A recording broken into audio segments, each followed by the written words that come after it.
first time ever opinions. I'm Makori Victor. I'm Munase Muhombo. Yes, and this is Opinion. Welcome. Now, today we'll be talking about our Constitution, Article 1. And it is something in between sovereignty and how the power is donated. Like, it reminds me of a story of, I remember when we were back in School of Law, we're being taught about the social contract. Yes. Of how people give their power, donate their power for someone. It's almost like an acknowledgement of how you can't rule for everybody. Mkikubaliana si kila mtu atakuja kusign, ati wewe sign hapa, wewe sign hapa, wewe sign. It is how you agree as a group of people. Yes. Yes, and yes. We'll also be touching on the history of how the Constitution came about. Yes, yes. And how we found ourselves with the written Constitution, while some other countries have an unwritten Constitution. In the world, we have two countries with an unwritten Constitution. Yes, yes. The UK and Switzerland. Actually, Switzerland, I'd forgotten about Switzerland. Yes. Yeah. So, the history of the Constitution internationally. From what I've read, the Constitution came about when England, or rather the United Kingdom, was colonizing the different places in the different continents around the world. Yeah. I don't want to jump in. It seems like you've been doing a lot of reading and you're speaking from an information point of view. I just want us to limit ourselves to Article 1 of the Constitution. But before we get there, let us get to know how our own Constitution came to about. be. Yeah. So it is sometime in 1894 when the British came to the East African Protectorate. Yes. Then was. Yes. They colonized us, and through that they introduced an order in council of 1894. I almost feel like we should pause here and say, may her soul rest in peace. The Queen. That's the Queen. Do you celebrate her or what do you do? I think as Commonwealth countries we do celebrate her. Yeah. Being the longest serving Majesty, 70 years on the throne. I think it's commendable. It's we must appreciate her for what she's done. Did you feel like we need to talk about what kind of dynasty she was, what kind of leadership she provided? Because we were colonized during her reign, right? Yes. Kenya is younger than she. Actually, her role was. Actually, she took over while in Kenya. Yeah. In 1952. That should explain the. But we were not colonized when she was in reigning. Yes. I think it was King George who was in charge back then, in 1894. But when she took power, she was in Kenya. When she was in Kenya? Yes. How old is Kenya? Because we got our independence in 1963. Yeah. Because then 1963... Kenya is 59 years. It's younger than her reign. Yes. So definitely when we were colonized. No, when we got independence. Yes, yeah. Correct. At a point where we got colonized is where she wasn't. Yeah, she was still a princess. Yes. Very young princess. But anyway, we'll get to that some other time. We were talking about the history of our Constitution. So the history of our Constitution, the order in council came in. It introduced a commissioner in Kenya. Yeah. The commissioner was the commander-in-chief. The commissioner was in charge of the executive. The second constitutional order came through an order in council in 1902, where now the commissioner was changed to a governor and in charge of the executive. Yeah. The governor also became the commander-in-chief, just like the commissioner, but the difference was he could now have a legislative council. So the legislative council was in charge of basically the parliament, coming up with laws that will help govern the protectorate that was Kenya. At the time it was called the protectorate. Yes. So this constitutional order of this order in council ran through to 1920, where we had a paradigm shift into having representatives who are not just of one origin or race, so to say. It introduced the race of the Afrikaners, it introduced the race of the Indians and the Arabs into the Legislative Council. I want to pause you there, and then we talk about the dynamics that came about with the naming, for example, and the introduction of certain regimes like races and the protectorate and such like things. Because I remember when the Queen passed away, people were talking about why Kenya was a protectorate and why the legislations were the way they were. And one of the things they were talking about is because, for example, Kenya was very important at the time. And that's why they needed to develop. Yes, it was very strategic at the coastal strait. Yes, yes. And I want people to know that. I want us to talk about it so that people can know about it. So, as we're going through the Constitution, because we might lose sight of the purpose of the legislation as it came to be at the time, and even up to now. Because the purpose of the law is to address social issues. And at the time, the issue was exploitation of resources, right? Yeah. Yeah. I think Kenya was a trade hub, and it was the entry into the eastern side of Africa. Yes, yes. And that is why it was very strategic for the British to take the coastal strip as a protectorate. Yes, yes. This changed in 1920 when Kenya now became a colony, formally recognized as a colony, and basically the major reason was trade and the entrance into East Africa, and that is why the British came. So as I conclude on the history, in 1954 we had the Littleton Constitution. Littleton was the governor at that particular time, and at this particular time the major reform that was done by this constitution was introduction of more members representing the African race. So we had a total of 12 who came in to be in the Legislative Council, and that is where the likes of the late President Moi, the likes of the late Mzee Jomo Kenyatta, the likes of Ronald Ngala at the coast, that is how they came to be into the Legislative Council and to represent us. After that, we had in 1958 the Lennox-Boyd Constitution. The Lennox-Boyd Constitution majorly was the same with the Littleton, but the only difference was that it brought about you can go on, just go on. Yeah. So the Lennox-Boyd Constitution was formed in 1958, and this is what really led to us achieving independence. In 1960, we came about with the Lancaster Conference 1, and the Lancaster Conference, we began the talk of having an independent Kenya. The likes of Tom Mboya represented us at Lancaster. Jomo Kenyatta was there, among others. Then in 1962, we had the Lancaster 2, which now formally gave us the British gave out the power back to the people of Kenya. And through 1963, we had the Prime Minister. We did away with the governor and had now a Prime Minister as the Commander-in-Chief and the leader of the executive wing of government. The Legislative Council in 1963 was changed into the Parliament of Kenya as we know it now. But back then, we had the Senate and the National Assembly, just like we have right now. But it was done away after 3 years.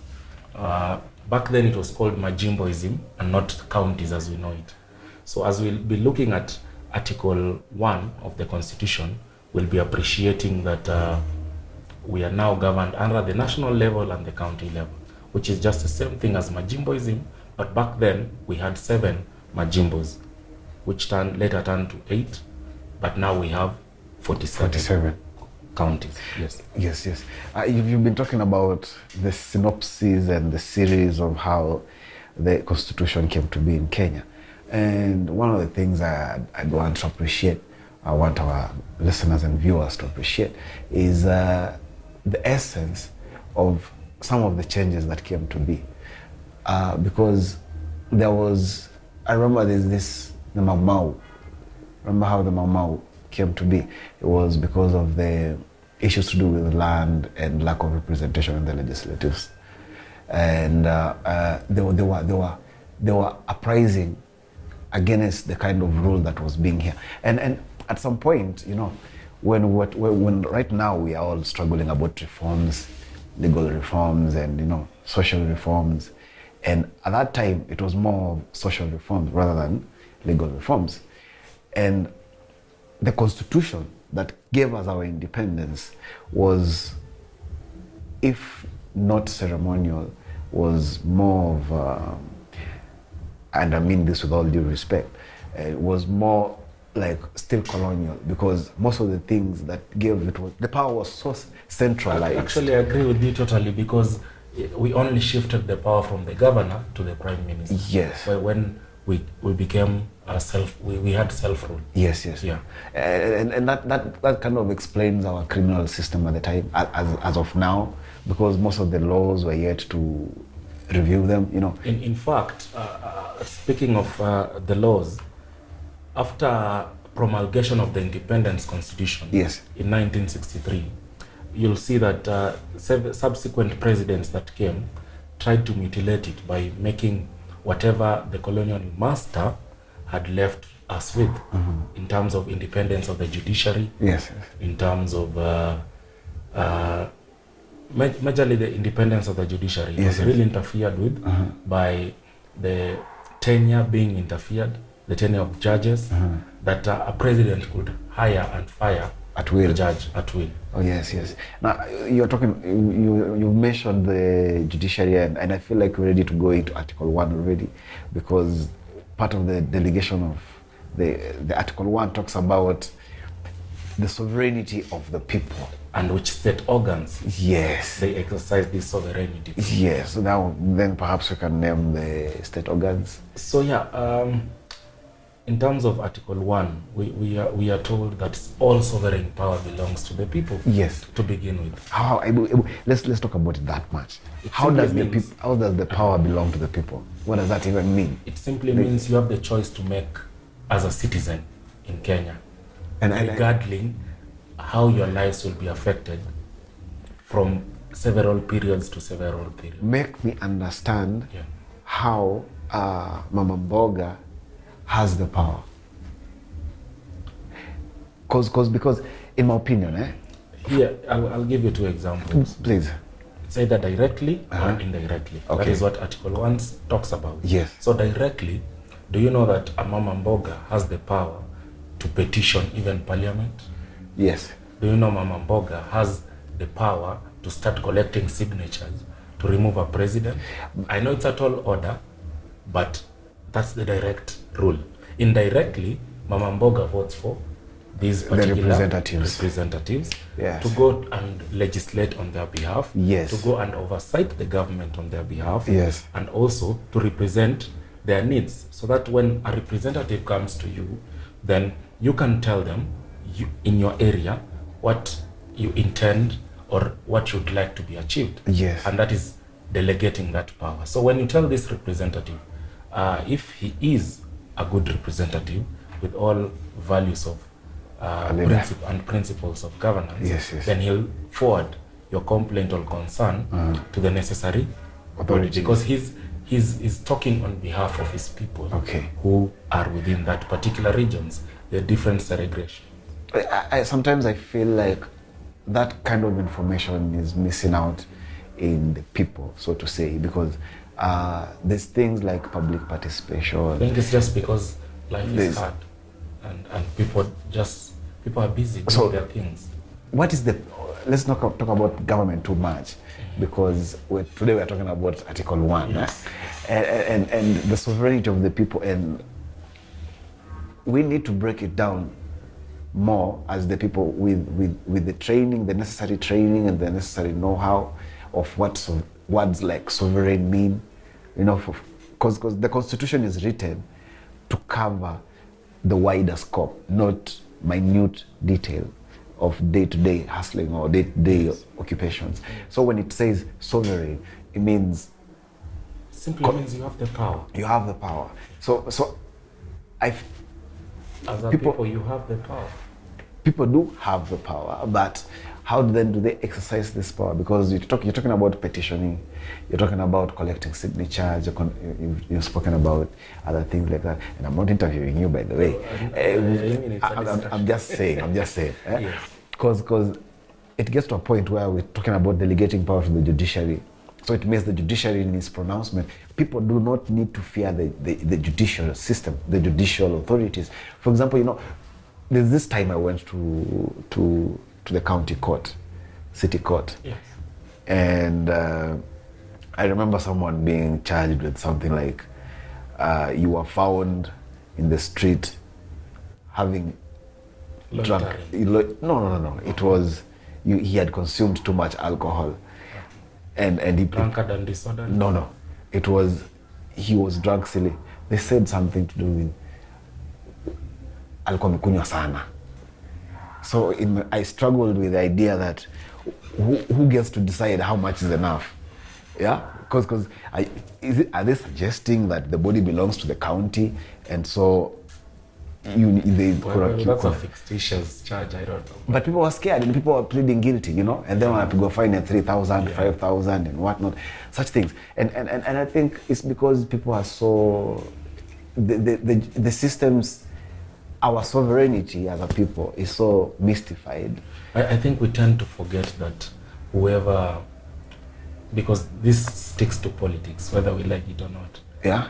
Whoever, we fail to understand that whoever we put in office is our servant and not our boss. Yeah. Power as it is, we appreciate that whoever takes reign then has the power. That is not disputed. But we forget that the sovereignty belongs to you and you can start anything. So long as you can champion a cause, and we have political rights under Article 38, we have rights to picket, Yeah. Under the Bill of Rights, we are so liberal. I think we should limit ourselves to Article 1 because because for the purpose of sovereignty and how do we acknowledge sovereignty and stick to it and exercise whatever comes with sovereignty. Again, let me take you back to our law classes. And when people are talking about a sovereign state, you can only exercise sovereignty if you're able to protect it. True or false? That is true. Yeah? So then let's talk about it in context of people. Mm-hmm. People having the sovereignty or sovereign power of themselves. For example, you say they have the right to picket, but how often do you see people picketing and not getting repercussions for it? Because there's even people who Sabasaba, for example, people are arrested every other day for peaceful demonstrations on the streets, right? And such things, because you have a right, but exercising the right is another thing. So they say, so long as it does not infringe on their own. And your right begins where my nose ends, right? Yes. Because it's that close. But is it really? So that's why I feel like we need to talk more about sovereignty. Like what is this sovereignty thing? Because perhaps tell me. What I think knowledge is power. Knowledge is power, right? So definitely. So if you're able to protect it by power is power. I could be wrong, but it is what it is. In practical essence, power is power. And like you said, people elect leaders who are supposed, they don't get the power. They exercise the power. There's a big difference. Mm-hmm. The power remains where it is. Yeah. But you exercise, you have the instruments of power. Mm-hmm. Yeah. To do it on behalf of others. Do you do it on behalf of the others? So when you say power is power, it remains power for whatever purpose. Yes. Okay? But the people who have the instruments of power then need to acknowledge that the power belongs elsewhere and they're just exercising it on behalf of others. But that can't happen unless the people know. And that's why we're having this discussion of sovereignty. We are educating you. Yes. You're sovereign, you have the power, yes. The power is with you. Yes. And Article 1 of the Constitution of Kenya. Yes, exactly. And that's a nice way of putting it. I think we need to mention the government is divided into 3 arms: the legislative, the executive, and the judiciary. And all of them, the functions are separate and very independent, supposedly. But that's the law is supposed to be independent. So the legislative, you've said they make laws. Their main role is to make laws. Yes. The legislature to make laws, to oversight what the executive is doing, and also to represent the people. So what is the Three power major roles. of the executive? So what's the role of the executive? The role of the executive is the implementing organ of the government. So as the president, it's you who sells an agenda to the country. Yes. So you must implement that agenda because people have chosen you to do that agenda. Be careful with the gender thing, because now people identify differently. Yeah? Yes. It could be a he, she at the same time. We also have the other. So that's a right as well, Everybody, it's not something we're supposed to be discussing right now. Yeah. Anyway, then we have the judiciary. You've not said anything about the judiciary. The judiciary is basically the judicial authority. What does the judiciary do? It listens to complaints, cases, basically rights. Whenever you feel your right has been threatened, infringed, or threatened, it presides over the implementation and the lawmaking process. And also making sure that both the legislative arm and the executive arm do not infringe on your rights. Yes, exactly. That's the very important thing we needed to say. We needed to mention it. Yeah. So that so in summary, Article 1 is all about the power of the people and how they donate the power to the leadership, that is to the state, to the government. So ideally, the government has no power without the people power. Imagine without the people, which government will be formed? Absolutely none. And that is where sovereignty of the people comes from. Power to the people. Comrades, power! Power.